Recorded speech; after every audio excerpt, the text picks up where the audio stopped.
Before we begin, I am not going to ask you to subscribe to my channel.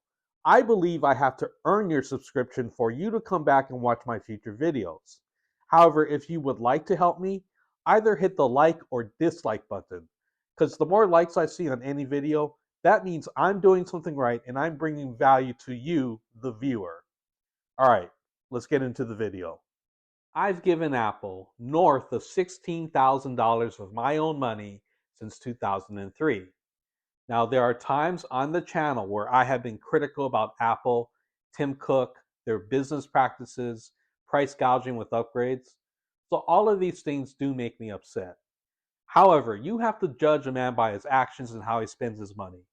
Given the fact that over the course of 21 years that I spent over $16,000 on Apple products, I think at the end that does qualify and makes me an Apple fanboy.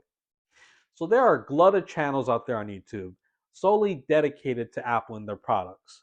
They make videos about rumors, make reviews, commentary, and I would say that a lot of these people who are Apple oriented, they are also going to be fans of Apple products in general. So I'm just here to clarify and give you some of my reasoning as to why I'm such an Apple fanboy.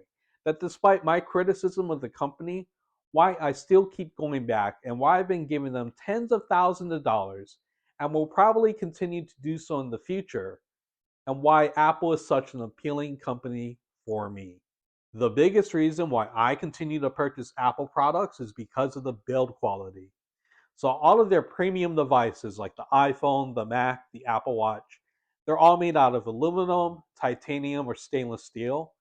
And as long as you treat your products with respect and are careful with it, so if you don't let your kids get a handle of your iPhone, or if you're not dropping your MacBook off of the table, these products are designed and will keep for 5, 6, 7, or 8 years. So more than anything, it's the operating system that's going to be more outdated than the actual device itself. So given all of that, the build quality and how robust it is over time, that really is the biggest reason why I pay the Apple tax, because I know that as long as I treat it with respect, it's going to hold up and I'm not going to have any issues in terms of the hardware. Second, it's the ecosystem. Now, if my iPhone, my Apple Watch, and my Mac didn't work together as well as they do, I wouldn't be able to make these videos. I shoot all of my footage on my iPhone 12 in 4K 60. I start and stop the camera with my Apple Watch, and I airdrop all of my footage onto my Mac, and I do the editing in Final Cut Pro. So because all of these components work together, because Apple makes the hardware and the software, it really does come together in a really cohesive fashion. And because of that, I can really get my work done. I can really get these videos out to you as soon as I can because it all makes sense. They all work together.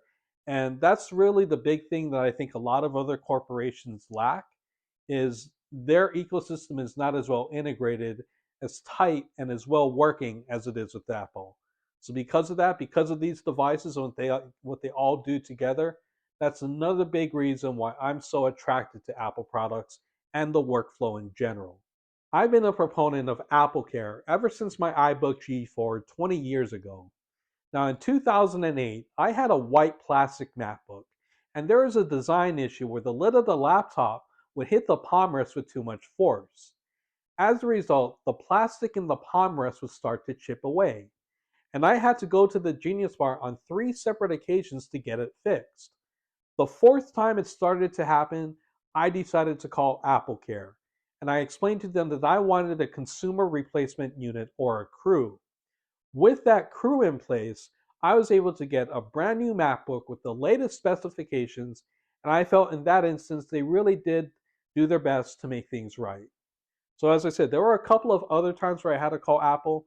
For instance, I was having an issue with my AirPods not working correctly, and I had to spend over an hour on the phone with them, and they were able to compensate me with a gift card to the Apple Store. So as long as you have the Apple Care in place, Apple will be able to work with you, and that's why I'm such a proponent for it. And I made a separate video where I said that once you use the Apple Care just on one occasion, you're probably going to be paying off the value of that Apple Care just by having that repair covered. So because of that, I haven't had any really bad experiences with Apple Care or their support or the Genius Bar.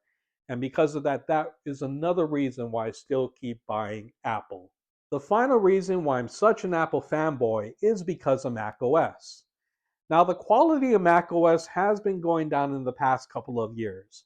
And I think the reason why is because there's this year after year cadence where Apple's going to release a whole new operating system. And trying to squash out all of the bugs and performance issues and anything else going on in the OS in a 12-month time period is really close to impossible. So I think Apple should go back to the days of Tiger and Snow Leopard because Tiger had 11-point releases fixing bugs and improving performance. So I want to go back to 10.4.11, or I want to go back to Snow Leopard, which is a complete bug fix and performance improvements in Snow Leopard. Apple needs another Snow Leopard in 2024. And this is something that I wish Apple didn't really have to do, is releasing an operating system every single year with new features and new bugs with it. So even though a lot is going on with macOS, I will still always prefer that over Windows because Windows is bloated. I'm worried about telemetry tracking me, and overall, it's just not a good experience compared to macOS. So when you put all of that together, I think those are the biggest reasons why I'm such an Apple fanboy, why I've given Apple $16,000 over 20 years for their products. Those are all the reasons why I still really like and am loyal to Apple. All right, that's about it. Peace.